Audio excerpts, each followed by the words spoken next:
You're begging Elden Ring gods for mercy, because Shadow of the Erdtree DLC is so hard.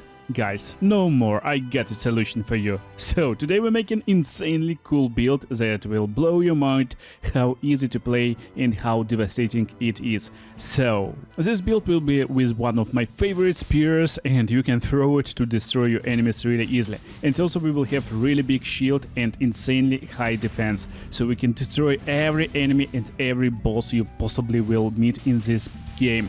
You can almost stun lock them and basically destroy with your basic attacks, critical hits or whatever you want to do. And we need to start assemble the build in these ruins. So you can complete this castle, basically go through it and defeat Renala, or you can skip this fight by going to the right side of the castle and going through this road on the cliffs, unlocking jump location and jumping straight into this fort on this side of Grace, and then going out of the fort, basically unlocking this area.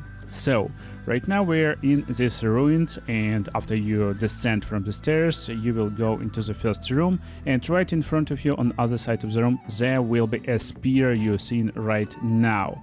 But also you can turn to the left and unlock this door by using this lever, and then you just go through the ruins, or is it forge or whatever, basically to the next room, and skip this room, go to the right side, go through the narrow corridor to the front and look carefully to the right side of you. There will be a stairs, you need to take the stairs and get up. And after you get up, then basically continue your way forward until the next room. So in the next room, destroy these guys or just ignore them and go up. And here on the second floor, you will see a passage on the right side. So go forward and basically turn to the left instantly. There will be a room with a talisman. It's not essential talisman, but it's really fun to use and probably you will have a lot of fun playing with it. And that's the place, so you will have easier times to find it. But also, as you can see, I got really big, great shield. And this shield is important, but it can be changed. Why this shield is really so good? As you can see, I got this Virgil set on me. It's really one of the best armors in the game right now, and it's pretty late game. You need to do a large quest line to get it, but don't worry, this build will work without this stuff. Basically, you can use Solitude armor set that is really easy to get, and you can get it almost from the start of the game. You need to go to the first site of Grace, you will see, to the second actually, Scorched Ruins, and go to the West Mausoleum, defeat the boss, and you will get this set. And I'm not using Virgil shield, because it will be upgraded with somber smithing stones. This means we can't remove Ash of War skill from it, but the normal shield will be upgraded, and look how powerful this shield is. And this combination, basically we got range attack with our spear, and it's insanely powerful and fun. And I haven't upgraded the spear to show you attack variety, so I'm not one-shotting everyone. And look at the shield, it got pretty fun skill, that's Virgil's shield. You can push away enemies, but that's why I'm not using it. While it's really powerful shield, you're not pushing them and you're not making them open for critical strike. And also you can miss with this shield, so basically it's almost useless ability, at least in my opinion. You can prove me wrong in the comments, but I'm using Shield Crush Ash of War, and look how powerful it is. Basically, with just Shield Crush, instead of pushing enemies, we can destroy them in one hit. That's insane. So this shield is insanely cool, and we will make it even more powerful. Just look how we are fighting versus bosses. So by using the right Ash of War and the right affinity, basically we don't need to get good or anything else. Just put your shield up and you will have almost zero damage inflicted to you. While at the same time we will have really nice damage with my build. So you're not just tank, you also can inflict a pretty nice chunk of damage. And this spear is really cool and fun to play with. Also another cool part, basically there's a lot of fights in small areas and you can stun lock enemies like this. That's insanely powerful skill. Look, we don't need any skill at all, I mean our own player skill. We just go and press one single button and destroy bosses like in Mortal Kombat 1 days. And I don't mean new Mortal Kombat, I mean Mortal Kombat from the days from Sega 16-bit and basically 20 years ago. You can swap the shield for Brickwall shield, but if you want this exact shield, then you need to go into this fort. So to get to this fort, you actually need to be on other side and get to Scado Altus, site of Grace, from High Road Cross. It's easy to find, and when you arrive to the right place, basically look for places where you can jump downwards carefully. It's pretty safe. I'm right now at heavy load, and as you can see I'm taking no damage, so it's easy, just 2 jumps and you're in the fort. So here you need to descend and basically continue your way through the fort, and you won't have any troubles with this weapon and armor set. And again, you can have a worse set, and you will arrive at the tower with this guy, and as you can see, he got this shield that I'm wearing right now. And be careful, because he can become lizard and lick you, but don't worry, he is really easy enemy. You just go forward him and then stun lock him easily. As you can see, he's being destroyed insanely fast, and why I have so much damage you will understand just in a few seconds after we just defeat him insanely fast and easy. Few hits, poise broken, and then critical strike in the face, and then continue stun locking him. That's almost cheating actually. That's insanely unfair and easy way to play this DLC, and if you're having any trouble, again, just go and try this build. It's insanely fun. So after defeating this boy, we're getting his shield in our hands, and we can go upgrade the shield and get right Ash of War. But of course, let's talk about Wondrous Physique. I'm using crystal tiers that increase in charge attack power, and also green tiers that will give more stamina. Or we can use Opaline Heart tier for even more defense. So make your choice. Pick two of these three cerulean tiers. For Spear, it will be standard Ash of War, but you need to use Blood Affinity. That's insanely important stuff. And same goes for Shield. Basically, we're using Shield Crash with Blood Affinity. And look how much blood loss caused by Shield. That's just unfair.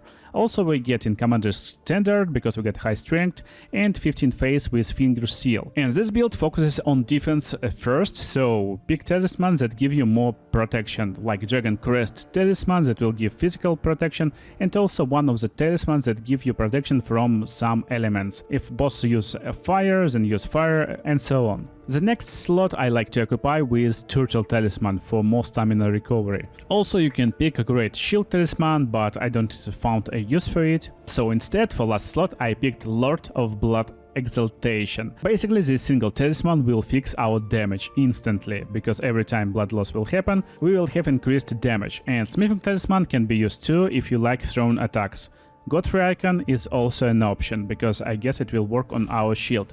But still, our main damage output will come from blood loss. That's why I'm doing so much damage. That's why Lord of Blood Exaltation is best in slot in my opinion. So, considering how much blood loss we can inflict, you can use seppuku with a dagger on yourself before the fights. Now let's talk about our attributes. So 55 figure is a sweet spot for DLC, you can get it up to 60, but 1.8k HP is more than enough.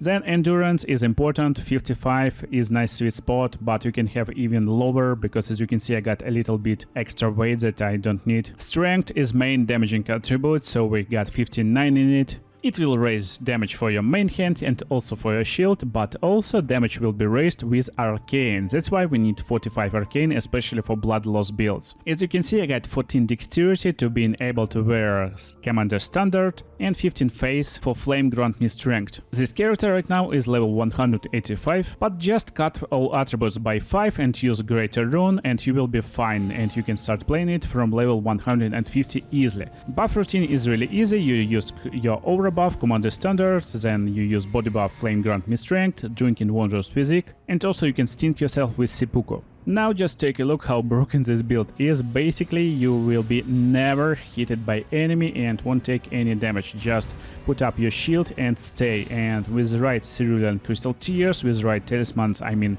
Turtle Talisman of course, as you can see I don't even need to lower my shield, stamina won't really go off, and that's like insane how fast it replenishes. If you play it good, if you drop your shield a little bit, it will be even more powerful and you will regenerate stamina a lot faster of course. So just wait a little bit, find opening and destroy boss with your attack, and blood loss will be triggered from the single attack instantly.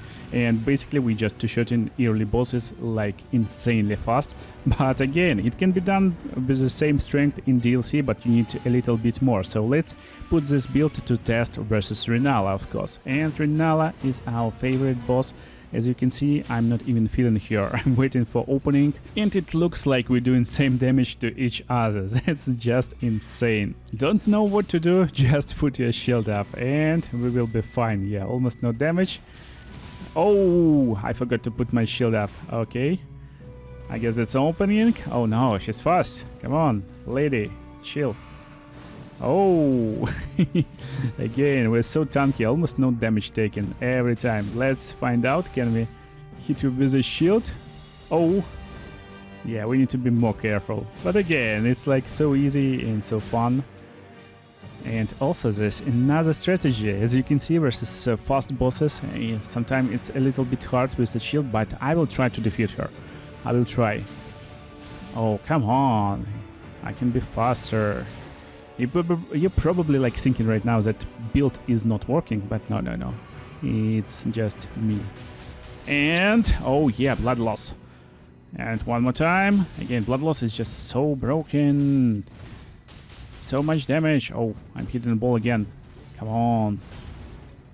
Okay. Oh, can we break this, boys? Can we break this, boys? Oh, lady. Can I block this stuff? Oh yeah, I don't even need to wait this attack. Almost no damage taken. Okay. Oh, no, don't know. Okay, so here's another way how you can play this build. You can remove skill from the shield easily, and now you will be able to use your Ash of War from your main hand, and that's how you play. Basically, summon Spirit Tier, this Mimic Ash, and wait until he will take some damage and he will aggro the boss. So what is the point of this extra ability? It's insanely powerful to break boys of enemies, and as you can see, we will just stun lock her in a second. So this is the damage, now critical strike. And basically we just putting her on a skewer. Oh yeah, just skewering her with our little spear.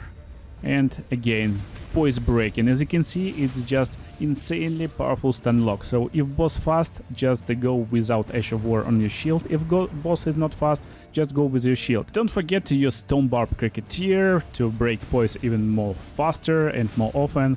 And most bosses can be broken in just 2 hits. That's crazy how fast you can break the boys with this weapon, and it definitely like feels like cheating. I got another separate build for the spear, and make sure to subscribe to not miss it. And if you enjoyed this video, make sure to watch other videos on the screen right now and drop a like, leave a comment, and see you in the next videos, guys.